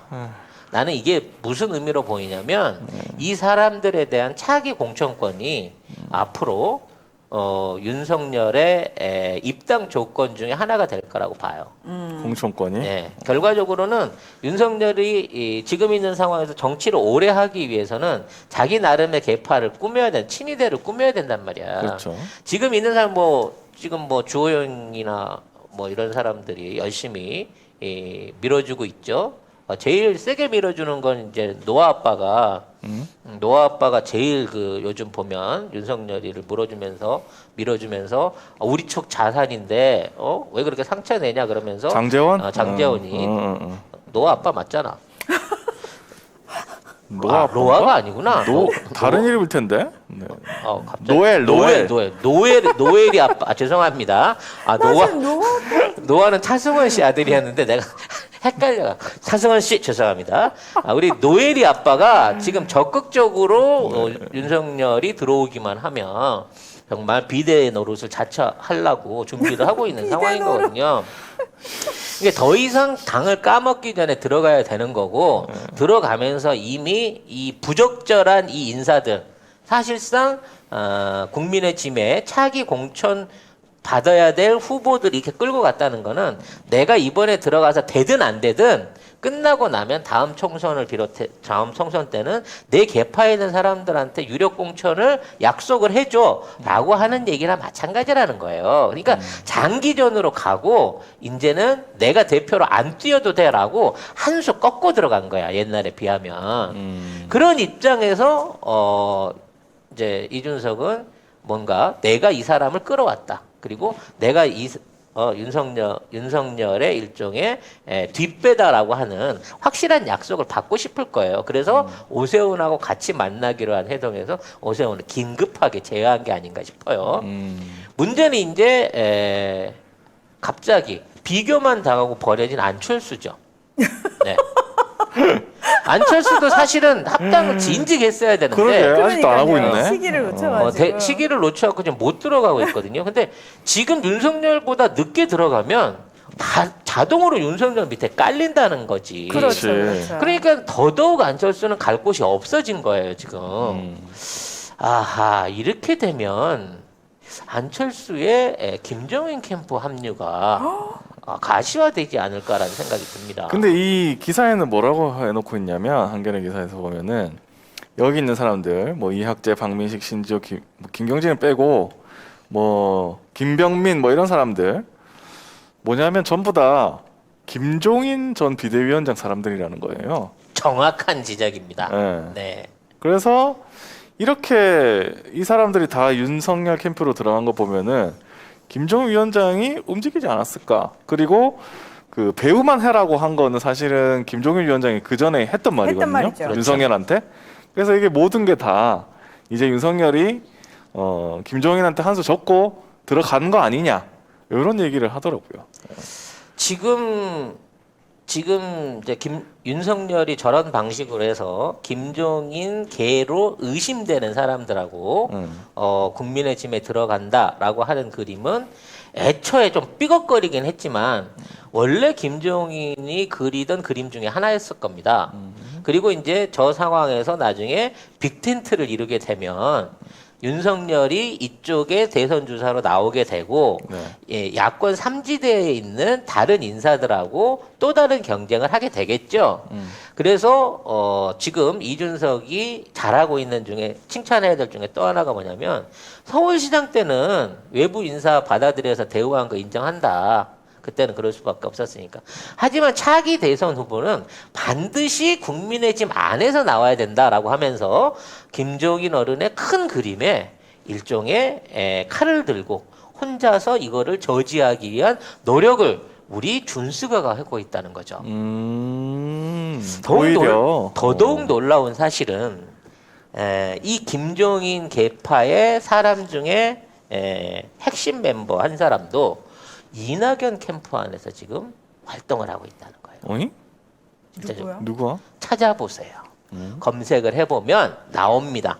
이낙연 캠프 안에 김종인 계열의 사람이 활약을 하고 있다는 거죠. 이거는 늘 제가 얘기했던 SS의 큰 프로그램, 야권이든 여권이든 모두 우리 후보를 내세운다고 하는 이 프로그램이 지금까지도 엉성하게나마 돌아가고 있다는 거예요. 문제는 얘네들의 존재감이 너무 없다는 거지 지금. 없다는 거지. 아유 저기 SS 여시제 몇 번을 얘기를 해줘야 되지. 될 만한 애들을 조금 해. 그림은 괜찮았다니까. 애들이 이렇게 싼 마인지 몰랐고. 아니 그걸 못 알아본 게 패착이라니까. 왜 그걸 못 알아봐? 여시제쯤 되는데. 아유. 재료가 그거밖에 없는데 어떡하나. 아유, 하긴 제정신 박히면 여시제에 가겠어? SS에 돈을 받겠어? 정신이 제대로 박혔으면? 예. 네. 자, 결과적으로 이러한 사안이 흘러가게 됨으로 인해서 또 다른 큰 변수가 일어날 것 같아요. 이미 내부 인사들을 구축함으로 인해서 이른바 윤석열 계를 확보한 윤석열이 국민의 짐 입당은 이제 당연한 처사로 보이고요. 이제 남아 있는 유력군 중에 이제 그 안철수가 있는 거고, 사실 이제 김종인이 지금 있는 그 카드를 쓸지 안 쓸지 모르겠어요. 무슨 카드가 있죠? 아니 지금 김종인이 밀고 있는 김동연 카드를 지금 이번에 쓸지 안 쓸지 모르겠는데, 이제 앞으로 귀추가 주목되는 게, 자, 윤석열이 입당하고 난 다음에 황교안하고 안철수, 홍준표 이 빅포들이 내부 안에서 어떠한 경쟁을 할 것이며, 정말 오세훈은 2달 후에 또 서울시장직을 내다 버릴 것인가. F4 플러스 1 플러스 알파가 어떠한 그 지금의 그 자리를 놓고 도구 파이팅을 어떤 방식으로 벌일까가 또 앞으로 새로운 관전 포인트가 된 거죠. 안 그래도 이날 보면은 이 건대 앞에 이거 손가락 깍지 끼고 이준석하고 윤석열이 걸었지 않습니까? 치맥 회동하면서 했는데, 요렇게 그 쩍벌 사진은 없네요. 아무튼 쩍벌하고 있던데 다리만 봐도 누군지 알겠다고 이제 그러던데. 근데 이때 오세훈하고 같이 이제 셋이서 만나기로 했다가 17분 만에 번복을 합니다. 이 캠프에서. 그러니까 뭐랄까요? 하여튼 뭐 여러 가지로 콩짝이 안 맞는데 이렇게 얘기를 했다는 거 보면은 사실은 세팅을 했다는 거거든요. 기존에 세팅을 했는데 번개라고 있으니까. 근데 지금 코로나 상황이 지금 서울에 굉장히 안 좋지 않습니까? 서울이고 뭐고 지금 다 안 좋으니까 이렇게 안 한 것 같은데, 근데 사실은 오세훈이 지금 버리고 나오기에도, 서울을 버리고 나오기에도 사실 애매해.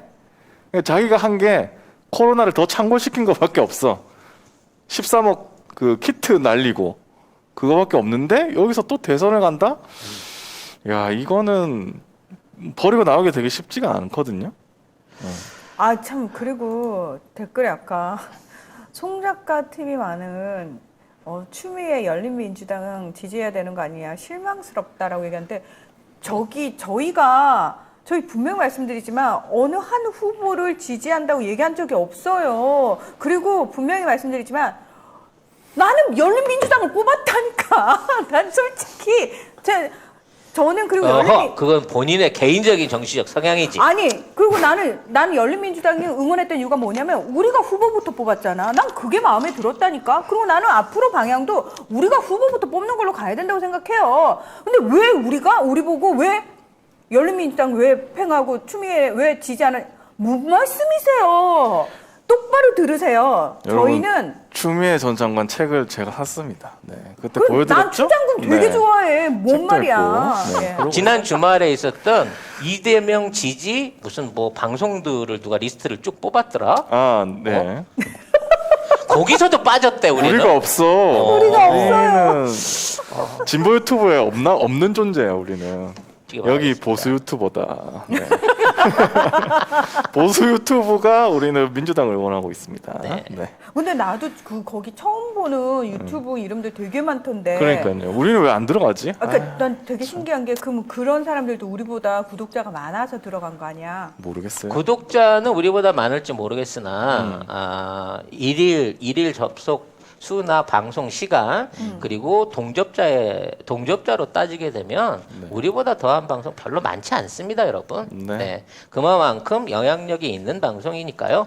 네, 여러분들도 자부심 가지셔도 되는데 대외적인 평가가 이 무슨 외모 지상주의도 아니고 10만 주상주의로 돼 있어가지고 10만이 안 돼서 뭐의 문제였나? 밀리고 있는 세오의? 부분인 거죠. 아니면 보수라도 좀 구분을 해주세요, 우리. 네. 어디 구분이라도 됐으면 좋겠다. 우리는 존재감이 없어. 우리의 존재를 모른다니까 아무도. 네. 예. 에휴, 자, 요 정도 얘기하고요. 네. 요거는 뭐 답답하실 거야. 지금 당장에 답답하실 분노 이해한다니까. 하지만 이 분노를 이대로 분열이 아니고 새로운 발전과 도약의 계기로 삼아야만이 그래야 우리가 진정한 정치인인 겁니다. 늘 말씀드리지만 이러한 그림을 그리고 있고 어떤 형태로든지 뭔가를 시도하려는 세력들은 늘 언제나 이런 짓거리를 해왔어요. 왜 새나라당이 그 당시에 새나라당. 새나라당? 이 스스로 국회 선진화법을 만들었겠습니까? 새누리. 새누리당. 죄송합니다. 창피하지 마. 상습적이잖아. 그렇죠. 국회 네. 선진화법 만든 네. 다음에 아니, 이제 나 순간 걱정했다. 추 장관님이랑 두 분을 놔둬도 될까?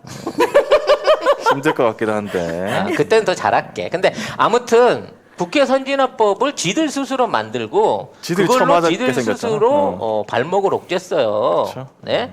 결과적으로 지금 있는 것도 그 비슷한 겁니다. 기득권 세력들은 뭔가 새로운 변화에 대한 두려움 때문에 뭔가 자꾸 덫을 놓는데 그 덫을 놔도요. 결과적으로 나중에 그게 지들한테 불리한 꼴로 돌아가게 되는 결과를 계속 만들었어. 패스트 트랙도 그렇고 맞아요. 네. 이런 경우도 그렇고. 그러니까 지금 있는 여러분이 이게 무슨 계약이다, 뭐 배신이다, 분노를 가지실 게 아니라 이러한 협의의 진행 과정 중에 결과가 뭘로 나타났는지를 한번 여러분이 보시면 되잖아요.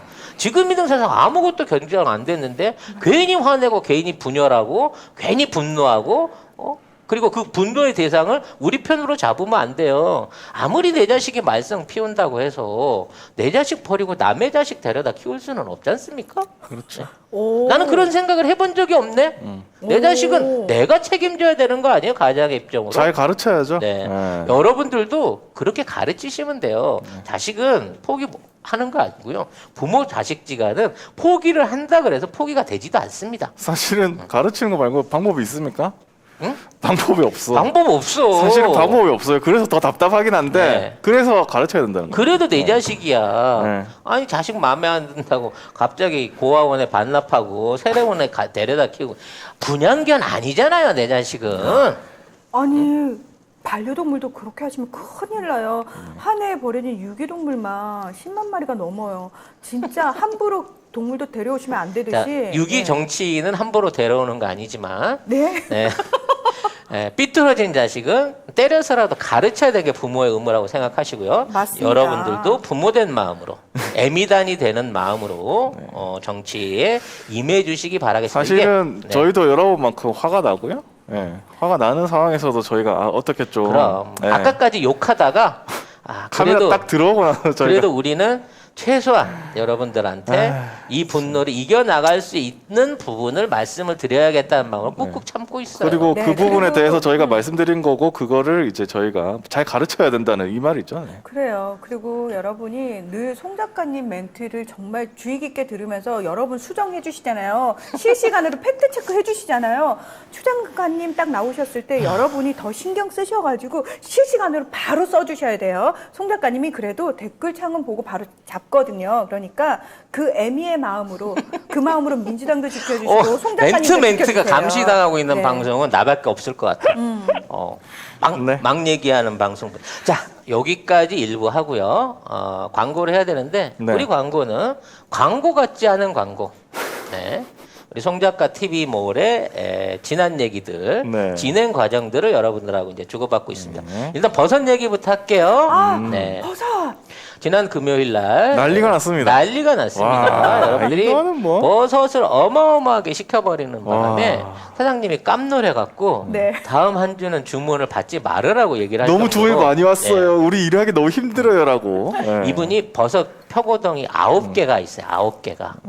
근데 그 9개에서 이제 버섯이 이렇게 자라잖아요. 그렇죠. 이게 웬만큼 자라야 하지 다 안 큰 거 그 우리 딸 초코송이 수가 과자 없죠. 같은 걸 안 딴단 말이야. 초코송이 과자. 초코송이 과자 많은 걸 안 따요. 기본적으로 받아보신 분 아시지만 커요. 등치도 크고 충분히 숙성된 상태에서 네. 보냅니다. 그래서 이분이 야 나 이거 이렇게 못 따. 이러다 나 죽어. 라고 말씀을 하셨다 그래요. 이 날씨에 그래서 죽는다고. 저분은 하루에 따실 수 있는 수확량을 최대량 하루에 200박스로 보고 계신데 금요일 날 토요일 날 한 500박스가 500박스. 들어오시는 바람에 네. 못하겠다 무서워서 힘들다. 힘들다. 이러다가 쓰러진다. 죽는다. 어. 이 더위에 누가 일하느냐라고 얘기를 했는데 우리가 또 스마트 그 농법을 그 농민을 한번 키워본 사람들 아니겠습니까? 강- 진짜 이제. 스마트가 맞을까요? 스마트해지고 계셔. 네. 그래서 거기에 있는 노하우를 또 그대로 제가 전수하지 않았습니까? 네. 네, 토마토 4.5톤 딸 때 동원했던 외노자들을 헐. 저희가 자연스럽게 트레이드를 해가지고 네 거기서 일할 수 있게끔 연결을 해드렸습니다. 네. 아니 무슨 인력도 하나요? 그러니까 우리가 어느 순간에 외국인 인력까지 이렇게 공급할 수 있는 그런 지경에 온 것이지요. 야, 네.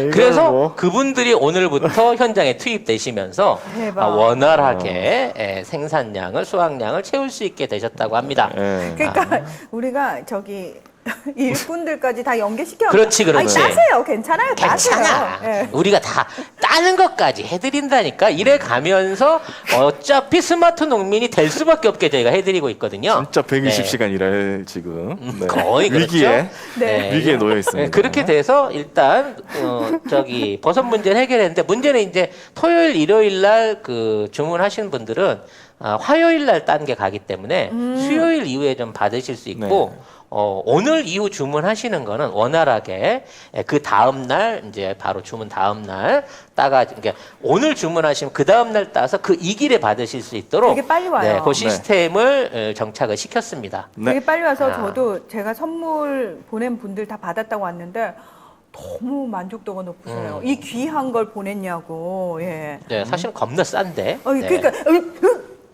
예, 이 방송 아니, 가격은 안 될 말해주면 안 텐데. 돼. 원래 11만 원짜리인데 네. 19,000원인데. 네, 아무튼 좋은 제품들 나가고 있으니까 이제는 이 표고 자체가 더 떨어질 때까지 여러분들의 주문을 받을 수 가열차게 있게 해주십시오. 됐습니다. 네. 자, 토마토 주스는 금요일 날 맞아요. 나가고 100박스 남아 있었죠? 맞아요. 방송 나가는 동안 또 품절이 돼가지고 아이고야. 네, 다시 이제 400박스를 예약 주문을 받고 있는 게 왜 400박스냐? 요게 이제 비닐 롤이잖아요. 포장 롤이잖아요. 요게 이제 한 롤을 시켰을 때 400박스 분의 양이 나와요. 그러니까 이 인쇄할 수 있는 그 한 롤의 크기가 딱 400박스 분이 한 롤인 거야. 그래서 한 롤씩 주문을 하다 보니까 400박스인 거고요. 지금 주문 받고 400박스 털리면 400박스 한 번 더 받으면 10월까지는 더 받지 않습니다. 이게 앵꼬거든요. 지금 이제 밭에 있는 토마토들을 싹 쓸었어요. 이제. 그러니까 지금 예약 판매하고 그러니까 있습니다. 이거 예약 사실 판매. 저는 이거 보고 되게 마음에 들었던 게 이 포장이 너무 예뻐요. 너무 아가아가한 예쁩니다. 느낌, 딱 제 스타일 느낌이어가지고 딱 먹고 싶은 토마토 주스. 근데 아가한테도 먹여도 될 것 같은 그 느낌. 근데 실제로 먹여도 되죠. 왜 우리는 유기농이니까. 지금 예. 잡숴봐요. 일단 드셔보신 일단 한번 분들, 잡숴봐. 잡숴보신 분들의 뭐라 그럴까 만족도가 굉장히 높고, 그렇죠. 일단 토마토 주스가 굉장히 건강에 좋습니다. 기본적으로. 맞아, 이런 그건 식의 그래. 찻집 주스는 사실은 토마토는 술 먹고 나서 해장으로도 좋아요. 네. 모든 종류에 좋습니다. 그래서 아니 진짜 토마토 네. 해장으로 진짜 좋아요. 양이 부족하다 하시는 분이 있는데 부족하면 하나 더 드세요. 120ml인데 뭐. 네. 아무튼 그래서 요 부분은 이번 주 다음 주까지 예약 주문 800박스가 마감이라는 점 말씀을 드릴 수 네. 있고 그 이후에 이제 10월 이후에 아이고. 다음 농사가 이제 그 시작된 게 그 두 번째 이기작이 이모작이 시작됐을 때 그때 공급을 해드린다는 말씀 드려야 되겠고요. 늦으면 못 삽니다. 네. 지금 이제 옥수수도 한참 수확이 진행 중입니다만 지금 현장에서 옥수수 그 미백 옥수수가 저기 품절이 됐습니다. 근데 옥수수? 물건이 없어서 품절된 게 아니고요. 네. 미백 옥수수를 따놓은 과정에서 너무 날이 더워가지고 얘가 아. 말라버린 거예요. 그래가지고 수분이 너무 빨리 말라가지고 딱딱해지는 바람에 요거를 이제 임의로 이제 품절을 시킬 수밖에 없었습니다.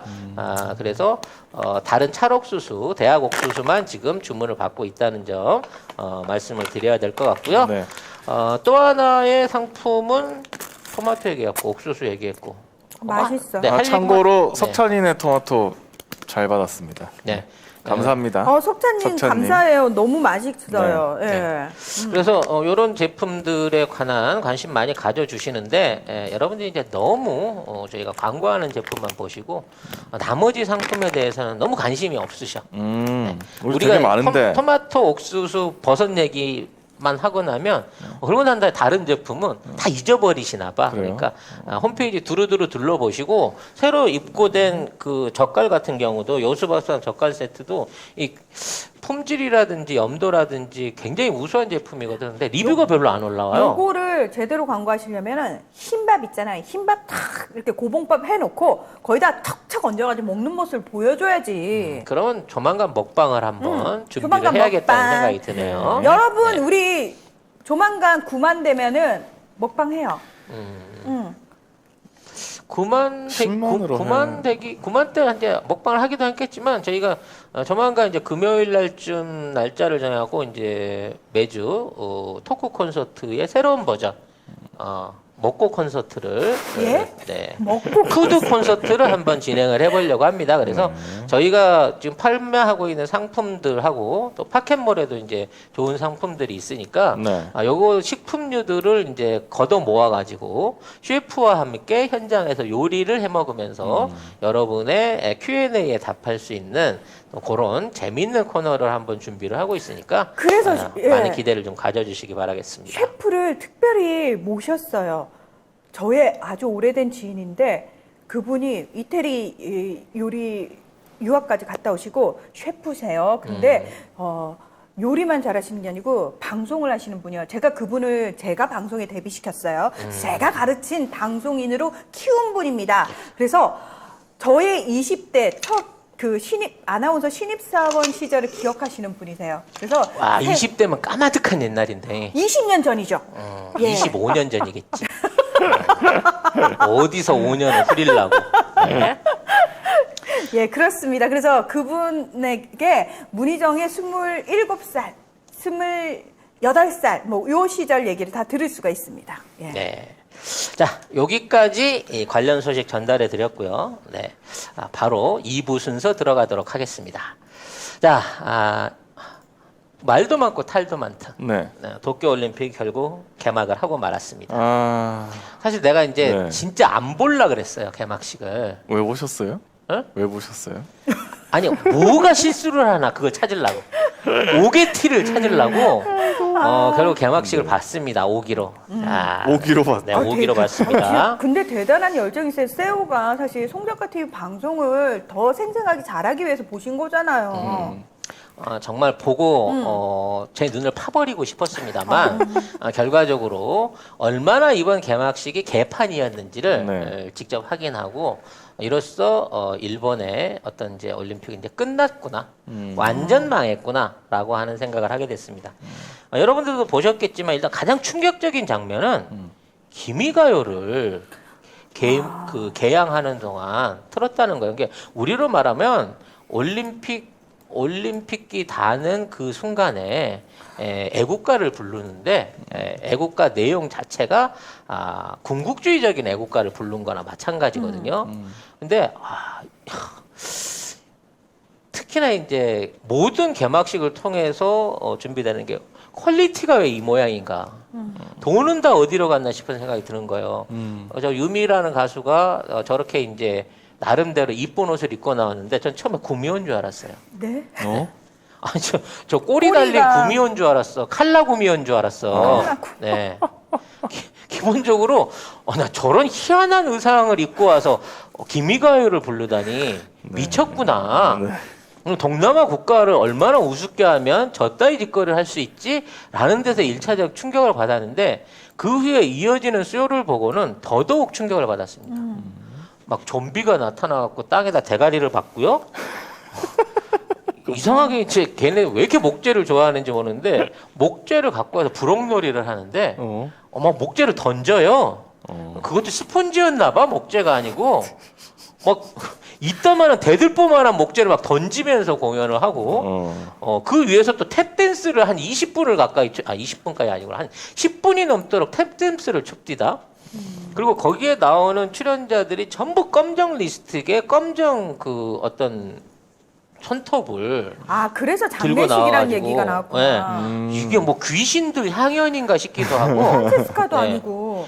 저는 이제 마리오라도 나올 줄 알고 기다렸거든요. 마리오 대신에 피구왕 통키 누나가 나와갖고 피아노를 때려 부수고 있더라고. 피광통키 누나는 누구야?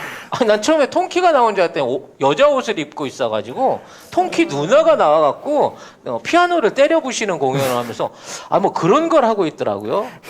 그래서 이제 마지막에 성화 점화를 할 때 성화 꺼져라 그러고 이렇게 보고 있었거든요. 성화 점화된 거 꺼져라고 보고 있었는데 거기에서 정말 목불인견의 모습을 보았습니다. 뭐죠? 우리 그 왕정치 감독이 이 마스이의 그 손에 이끌려 가지고 나가시마하고 같이 그 서희서 야구의 영웅이죠. 행진을 하는데 마스이가 그 제대로 걷지도 못하는 그 우리 왕정치 감독의 오사다하루 바지춤을 쥐어 올리면서 억지로 걷지도 못하는 그 풍마다 걷지도 못하는 노인네를 억지로 끌고 가면서 뭐 행진을 하는 바람에 이런 노인 학대가 있나 세상에.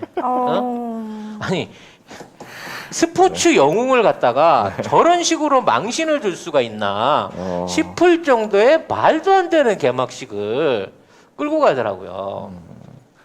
오사다하루, 나가시마 시게오, 마스이 히데키. 네, 근데 지금 마스이가 지금 제대로 서지도 못하는 아이고. 오사다하루 뒤에 그 바지춤을 이렇게 잡아갖고 땡겨 올리고 있어요. 아이고야. 저 정도 평범한 사람이 땡기면 이게 붕어알 터질 정도의 압력인데 그 상태에서 저 양반을 걷게 만들더라고. 아유. 이게 고생이 한 짓인가 많으시네. 싶기도 하고요. 다들. 전반적으로 구렸어요. 그 모든 어떤 동작이나 안무나 어떤 뭐 조명이나 드론쇼까지 뭐 하나도 제대로 구성된 게 없었고요.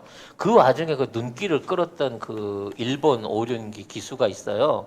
오륜기를 들고 입장을 하면서 막 관중석을 쳐다보면서 막 이렇게 손을 흔들대.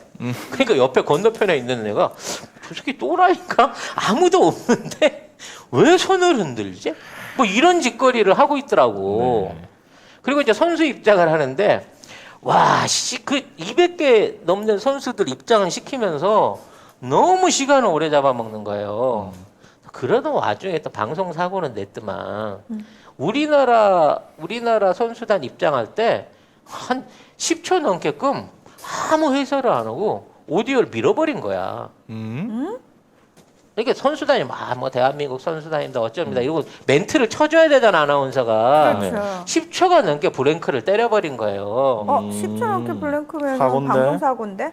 그 방송 사고를 그렇게 내놓고 난 다음에 바로 카메라 왜냐면 선수단이 다 들어 자리 잡을 때까지 딴 데 다 비춰줬잖아. 딴 데보다 일찍 화면을 돌려버린 거지. 근데 우리만 이 꼴 당한 게 아니에요. 이제 대만은 더 황당한 꼴을 당했는데 대만 같은 경우에는 그 대만 대표팀이 우리 뒤에 이게 들어오잖아요. 왜냐면 그네식 일본식으로 표기하는 바람에 대만이 이제 그 우리보다 그 타이페이 차이나라고 뒤로 들어왔단 말이야. 뒤로 들어왔는데 이 상황에서 타이완이라고 불러버린 거야. 아이고야. 타이완이라고 불렀어요? 이러니까 중국이 빡이 돌아가지고 그렇죠. 바로 화면을 내려버렸죠. 헐. 문제는 타이페이, 타이완, 차이나 다음에 그냥 차이나가 있었는데 그때까지 화면을 못 살린 거지. 차이니즈 타이페이 아닌가요?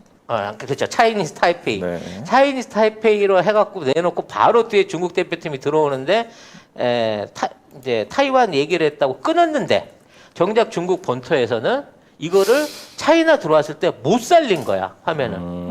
그래서 중국 사람들은 그거를 100명이 넘게끔 봤는데 대만 들어오자마자 화면이 끊겨가지고 자국 선수단 들어오는 거를 생중계로 못 본 거지. 개망신이 난 거죠 한마디로. 네. 아이고. 아무튼 그런 그 개판 5분 전에 개막식이었고요. 바흐 혼자서 10분이 넘게 연설을 하는 바람에 정말 바흐를 죽이고 싶은 살인 충동이 일어났는데 나중에 얘기를 들어보니까 네. 6분이 날라갔잖아 음악 감독 그 분량 때문에. 음악 못 쓰게 해서. 예, 그거를 땜빵을 하기 위해서 바흐한테 말을 길게 시켰다라고 하는 확인되지 않은 후문이 있더라고요. 그래서 이제 어떻게 일본이 이렇게 허접의 극치를 갈 수가 있나. 아주 그 성화대도 한 조잡하기가 이를 데 없는 그런 성화대인데다가 이게 일본 사람이라고 누가 믿을까 싶은 그 혼혈 그 테니스 선수를 또 거기에다 최종 주자로 얻는 바람에 일본인들은 동양인이 아닌가 보다는 착각을 줄 수 있는 가장 하이라이트 부분을 거기다 맡겼어요. 하여튼 이러한 허접한 쓰레기 같은 공연이 왜 이루어졌나라고 물어봤더니 작년까지만 해도 이게 공연이 이렇지 않았대요. 마리오 기획했던 네. 그 팀들이 원래 드림팀이 구성이 돼가지고 작년에 정상적인 개막식 컨티를 만들어 놓고 있었는데 이거를 댄스가 뺏어간 거야. 개막식을 1년 밀리니까. 그래서 댄스가 지네 광고 역량을 발휘하고 만든답시고 개판 5분 전으로 바꿔버린 거고 그 와중에 개막식 비용을 얼마나 헤쳐먹었는지 알 수가 없어요. 유일하게 그나마 사람들이 특이하다고 했던 것 딱 하나가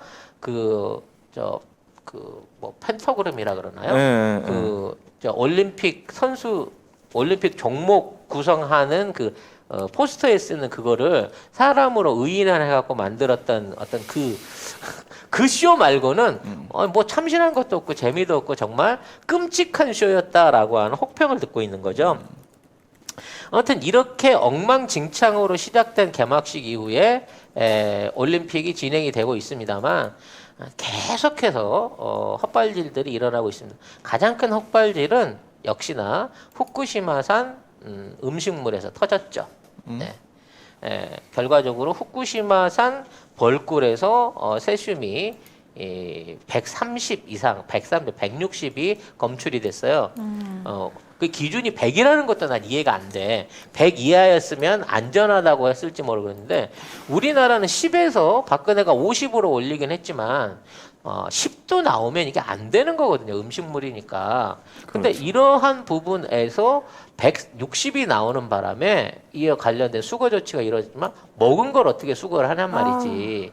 근데 이 수거 조치가 왜 이루어졌냐가 더 중요한 거예요. 이게 지금 방송에 안 나온 건데 올림픽 선수들이 시름시름 앓기 시작한 선수가 나온 거야. 이게 입천을 이제 며칠 땡겨서 했는데 올림픽 음식 먹은 선수들이 시름시름 하니까 처음에는 시차 적응이 안 돼서 그런가 보다라고 생각을 그럴 수 했다는 있지. 거지. 근데 입천 시기가 다른데 시름시름한 선수들이 자꾸 나오다 보니까 여기에 대해서 음식물 아니냐고 역학조사를 하던 과정 중에 벌꿀이 나와버린 거야. 아이고. 이게 앞으로 벌꿀 뿐이겠냐고. 지속적으로 문제가 되는 거예요. 그리고 지금 그 내부 관계자들 얘기는 선수들은 이 검체를 그 이제 도우미들이 가갖고 검체를 해서 도우미 검사를 하는데 기자단이나 코치단이나 외부에 있는 사람들은 자율적으로 검체 시험을 시키기 때문에 이 사람들이 제대로 된 검체를 내놓는지 또는 이 사람들이 감염 확인에 대한 정확한 그 정보가 있는지를 알 수가 없는 상황이라는 거죠.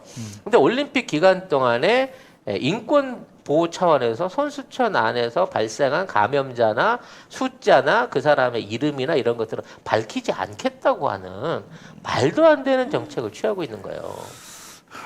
지금 제대로 터질 것 같은 느낌이 듭니다. 꽃다발도 후쿠시마산이다 지금. 저 꽃다발이 참. 저 해바라기하고 도라지꽃으로 이루어져 있는데요. 해바라기와 도라지꽃이 후쿠시마산이라고 합니다. 우리나라 선수들 벌써 메달 떼갖고 저 꽃다발을 받았는데 저 빨리 버려야 되는데 냄새도 맡지 말고 빨리빨리 버리셔야 된다는 얘기를 드리고 싶어요.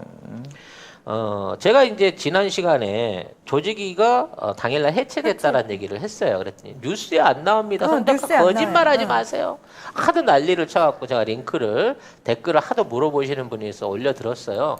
정식 기사에는 안 나오고 현지에서 취재를 하는 그 유튜브 방송을 통해 갖고 개막일날 저녁 때 게이코가 기자 간담회를 열고. 지금 조직위를 해체했다. 앞으로 게이코가 아니고 고익계. 고익계가 나와갖고 조직위가 해체됐고 앞으로 IOC와 자신이 주도해갖고 이걸 이끌어 간다라는 얘기를 실제 기자간담회에서 발표를 했는데 놀랍게도 어디서도 기사화가 안 됐더라고요. 네, 안 됐어요. 네, 제가 한 얘기는 거짓말이 아니고 사실이라는 부분을 말씀을 드리겠습니다. 이런 와중에 태풍이 오고 있죠? 네, 태풍이 8호 오고 있습니다. 태풍이 지금 일본으로 커브를 틀어가지고 도쿄를 관통하기 위해서 지금 오고 있습니다. 8호 태풍. 중심 풍속이 60m에 달할 것으로 예상되는 초강력 태풍입니다. 네, 저게 오니까 지금 빨리 도망을 가야 된다라는 얘기를 하고 있어요. 왜 도망을 가야 되느냐? 저게 속도가 느려요. 네. 속도가 느리기 때문에 바닷물을 끌고 옵니다. 아이고야. 그래서 지금 도쿄가 해안 도시잖아요. 해안 도시이기 때문에 태풍에 의한 그러니까 이 파랑에 의한 쓰나미가 있을 수 있다라고까지 하는 예보까지 나와 있는데도 불구하고 지금 일본 정부는 여기에 대한 연기나 중단을 검토하고 있지 않다라고 얘기를 하고 있습니다. 지금 보면은 여기 27일 그러니까 내일이죠. 내일에 일본 도쿄 수도권 도호쿠 지역에 상륙한다고 하거든요. 네. 그러면은 지금 빨리 와야 되는데 다들. 벌써부터 이제 바람의 영향을 받고 있을 거고요. 내일쯤 되면 아마 어마어마한 바람 피해가 있을 것으로 예상이 돼요. 근데 바람보다 무서운 건 물이죠. 네. 저 엄청난 폭우로 인해 가지고 실외 경기들이 정상적으로 진행될지 모르겠어요. 아니, 지금 태풍뿐만 아니라 태풍 영향으로 도쿄에 27일에 그러니까 내일 호우 경보도 발효될 것 같다 이렇게 얘기를 하고 있거든요. 도쿄에 호우 경보가 오면 27, 8, 9 예정돼 있는 지진? 아니 지진은 나 혼자 얘기한 거니까 안 오면 내가 책임져야 되니까 네. 여러분은 모르는 걸로 쳐요. 나는 내일 지진이 올 것 같다는 말씀을 드렸으니까 정말 앞뒤 오늘 안 했지만 내일 모레 글패 27, 8, 9 사이 지진이 안 온다고 하면 제가 사과드리겠습니다. 네.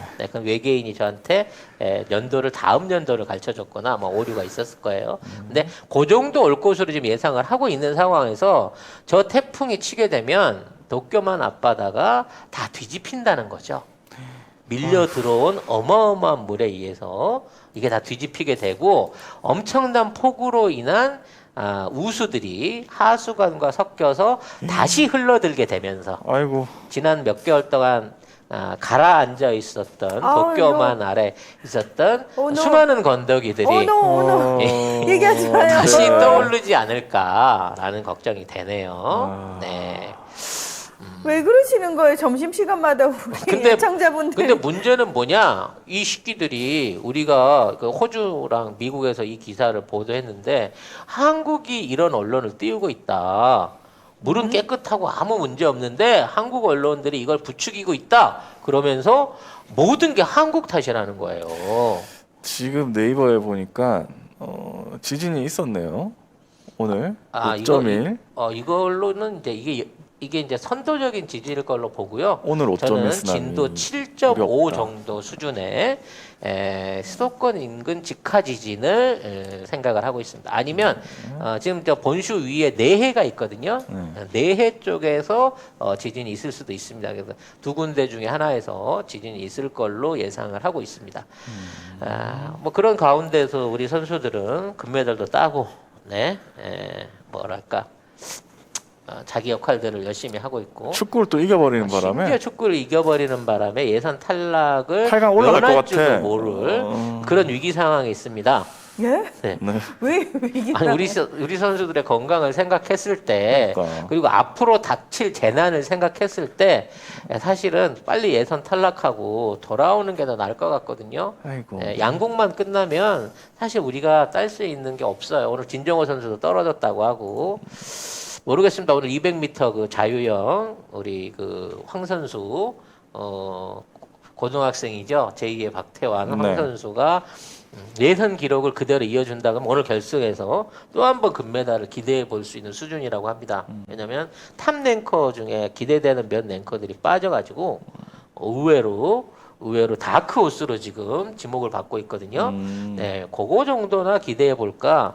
나머지 부분 안에서는 사실은 기대해 볼 수 있는 종목들이 거의 끝났습니다. 여자 개인전을 빼고 나면. 네, 그런 부분에 대한 좀 말씀을 드리고 싶네요. 그리고 관련된 속보들은 사실 이것저것 너무 많은데 여기까지 하죠. 여기까지 정도 정리하시는 게 좋을 것 같습니다. 왜냐하면 이번 주 내내 이와 관련한 내용들, 속보들 단신들이 뜰 것이고 저희 채널을 통하지 않아도 다른 채널에서 보실 수 있을 것 같습니다.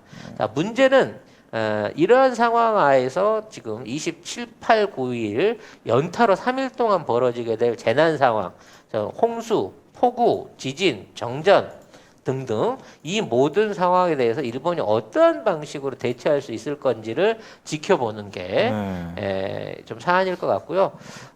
이와 관련해서 이제 이런 폭우가 일어나게 되면 방사능 수치도 굉장히 높아질 거예요. 그리고 코로나 관련한 이제 확진자들도 아마 3일 후쯤이 피크를 이룰 거기 때문에 정말 일본이 제대로 된 국가라고 하면 이번 주 중에 올림픽을 포기하고 중단을 해야 되는 게 맞습니다. 그럼에도 불구하고 이 허울뿐인 이 올림픽 경기가 끝까지 이어져 갈 것인지에 대해서 우리가 좀 관심을 갖고 봐야 될 것 같아요.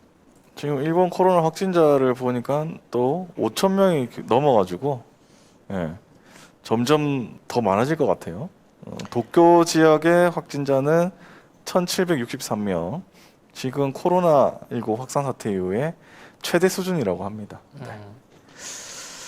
그 본질적인 얘기는 아니었지만 지난주에 이제 중국 관련돼서 홍수 피해 얘기를 드렸는데 정조 피해가 인명 피해가 어마어마하게 지금 늘어나고 있죠. 네.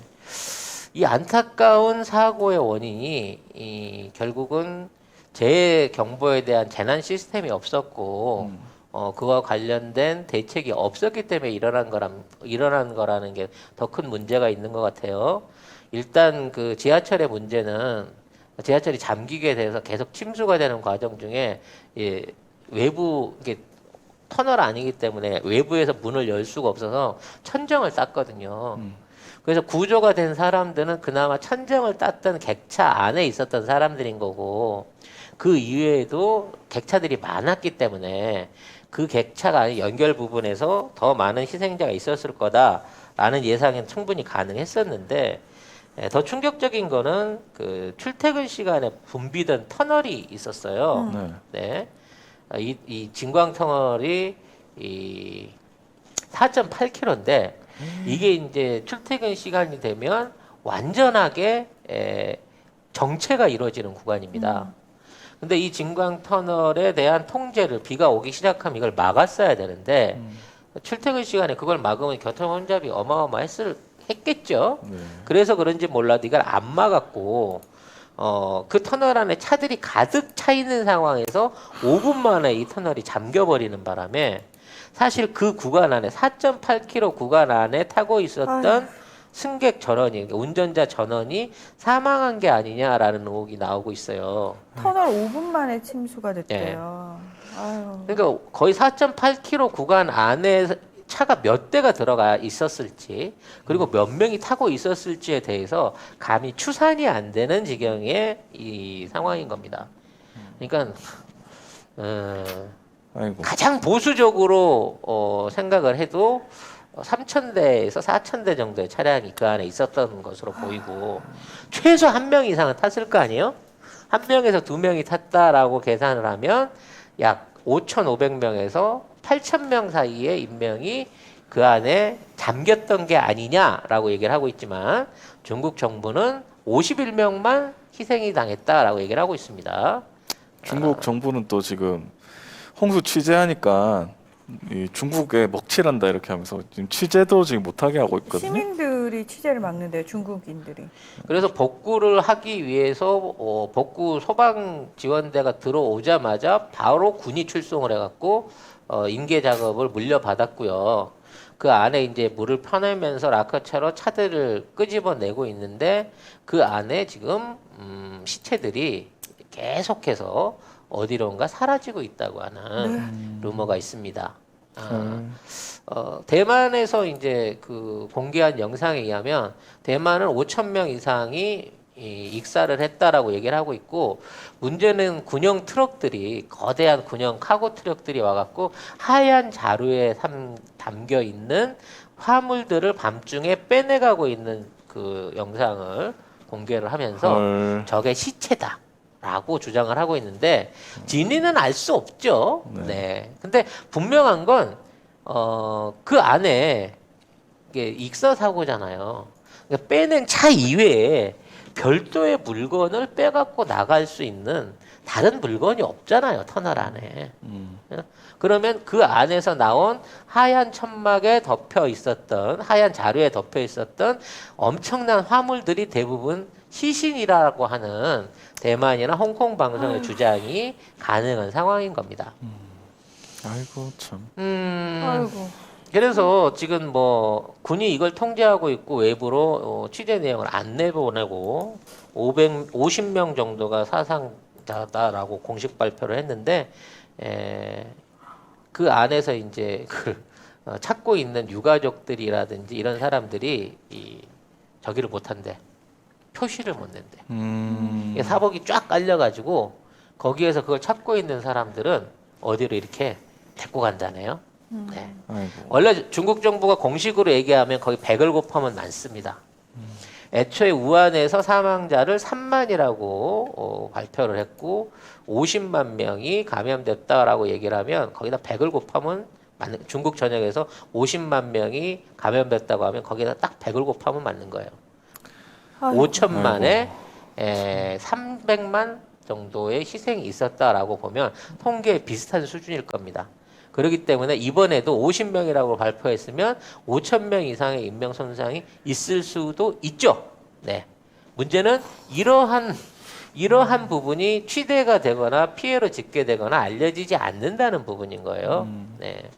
그리고 이거를 동원하기 위해서 군대가 이제서야 해갖고 주변을 통제하고 있는 상황 자체가 이해가 안 되는 거고, 뭐 이런 것들이 이제 정치적으로 묻혀져 가는 상황이 생기고 있는데 이게 다가 아니라는 거야. 문제는 태풍 또 오잖아요. 지금 있는 태풍이 상하이에 상륙을 해서 현재 요코 태풍이 상하이에 상륙을 여기. 해서 저게 그냥 상하이에서 끝나질 않고요. 안으로 점점 들어가고 저 있어요. 안으로 저게 치고 올라가가지고 북경을 지나서 몽고까지 갈 것으로 예상이 되고 있습니다. 아이고.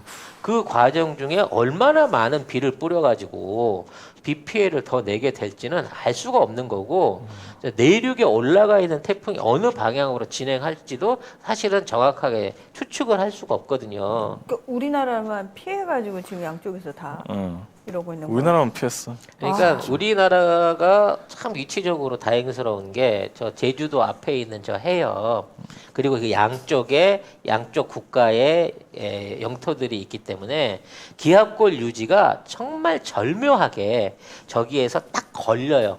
일종의 무슨 이제 봉처럼. 네. 그래서 진짜 저 바다를 건너서 오지 않고 육지에 걸리게 되면 이게 획 돌거든요. 그러니까 태풍의 회전 방향이 육지를 만나게 되면 급격하게 좌회전을 한다는 얘기예요. 이해가 되시죠? 네. 그러니까 중국에 걸리면 중국 내륙으로 확 들어가 좌회전하는 버리고. 거고 일본에 일본에 걸리면 저기서 우리 남서해안 쪽으로 급격하게 획 꺾어지는 거죠. 꺾이네. 그렇게 되면서 우리 주로 이제 공업지대가 있는 경남이라든지 물론 이제 뭐 부산 이런 쪽은 비 피해가 좀 있습니다만 경남이라든지 서울 경기 쪽에는 사실상 거의 해를 안 끼치고 아까 얘기한 서남 해안 그리고 동남 해안 쪽에만 일부 피해를 끼치는 정도에서 지금 이 비 피해가 그치고 있다는 건 정말 천우신조라고 생각을 해야 돼요.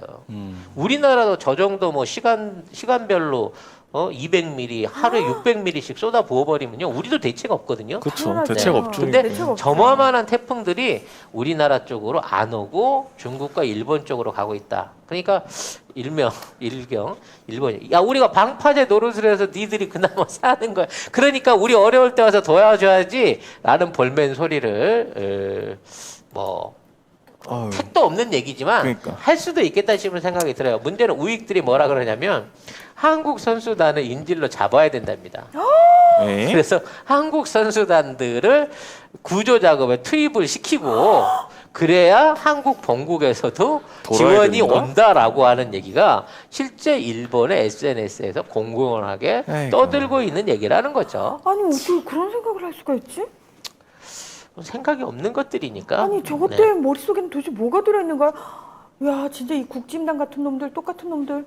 네, 국진당이 뭘 보고 배웠겠어요. 아무튼 네. 그래서 뭐 저 식자재 관련된 문제 때문에 이제 선수촌에서 선수들이 이제 단체 퇴촌을 하기 시작했고 음식 거부를 하기 시작했고 한국 그 도시락 좀 빌려 먹을 수 없냐라고 하는 간절한 요청들이 계속 들어오고 있는 상황이라고 하고요. 중국 같은 경우에는 지금 신경을 쓸 수가 없어요. 올림픽이고 나발이고 지금 중국이 내부적으로 물난리 때문에 전쟁 상태입니다. 왜? 6호 태풍이 끝이 아니거든요. 아, 더. 계속해서 태풍이 지금 생성되면서 밀려오고 있는 상황인 거란 거죠. 네, 9호 태풍, 9호 태풍이 이제 그 이름이 네, 9호 태풍의 이름도 그렇고 6호 태풍의 이름도 그렇고 6호 태풍이 이제 저게 연환대 저게 대만에서 이름을 진 거거든요. 폭죽이라는 이름이 있어. 불꽃. 불꽃이라고요? 네, 폭죽이라는 이름이 있어. 안 정말 좋은 이름. 대만이 이름을 지었으니까 불꽃 같은 기세로 지금 중국을 작사를 내고 있는 상황인 마이삭? 거고. 네, 아닌가? 아 그거는 작년 거다. 작년 거. 작년이 많이 샀고. 지금 이 9호 태풍 뭔 패닉인데, 뭔 9호 태풍. 닉인데, 이름이 잘 생각 안 나. 아무튼 어찌 됐거나 이름 붙인 대로 이름처럼 악랄한 피해를 양쪽 국가에 주고 있다는 점. 무섭다. 이런 와중에 중국에 가 계신 우리 교포들이나 또는 일본에 가 계신 우리 교포들 선수들한테 피해가 없어야 되는데 걱정이 많다라는 말씀을 드리고 싶네요. 네, 후원 소개하고 마무리 짓도록 하겠습니다. 네. 급마물. 네. 자, 카카오뱅크로 후원해주신 분들 소개해드리겠습니다. 사랑소망님 10,000원, 행복한 부자님 3만원, 고경호님 5,000원, 정순영님 택배비로 10,000원, 김태종님 택배비로 5만 원 보내주셨고요. 표범나비님 2만 원, 김명희님 5만 원, 박기원님 5만 원 보내주셨습니다. 팟빵 에피소드 후원해주신 갈태기님, 용혜원님, 스위스님, 조지고님, 정은피아노님, 북박이별님, 흥나우도님, 무한님 모두 모두 고맙습니다. 네, 아프리카는 제가 위에 다 못 봤는데 또 우리 방송이 억수로 많이 받는 방송 1위에 등극을 했다고 합니다. 억수로 업을 많이 받는 네, 띄우는 거. 네, 업. 그리고 행복하세요님하고 여기 과묵한 유저가 많은 방송 1위에도 등극이 됐었고요. 그 다음에 엄마마마파님 해주셨고요. 그 다음에 슈퍼챗 소개해드리겠습니다. 잠시만요. 여기다. 김기훈님, 민준님, 행복한용님, 제이심님, 해피해피님, 노을님, 다판빵님, 김기훈님, 지지아이님, 봄입니다님, 김기훈님, 뿌리디쿤나무님, 김희슬이님, 이현정님, 노현진님, 유승우님, 엄마마음님, 이순남님 이렇게 해주셨습니다. 감사합니다. 네, 끝. 네, 교황님 재산 얘기는 내일 국제유지 플렉스에서 다뤄보도록 할 거고요. 네. 나머지 네. 사안들은 여러분들이 뭐 크게 중요한 사안은 아니니까 뭐 내일이라도 기회가 되면 소개시켜드리도록 하겠습니다. 갑자기 네. 자, 오늘 방송은 여기서 정리하도록 하고요. 정리하네요. 자, 내일 다시 뵙도록 하겠습니다. 여러분 안녕히 계세요. 고맙습니다. YH문님도 감사합니다.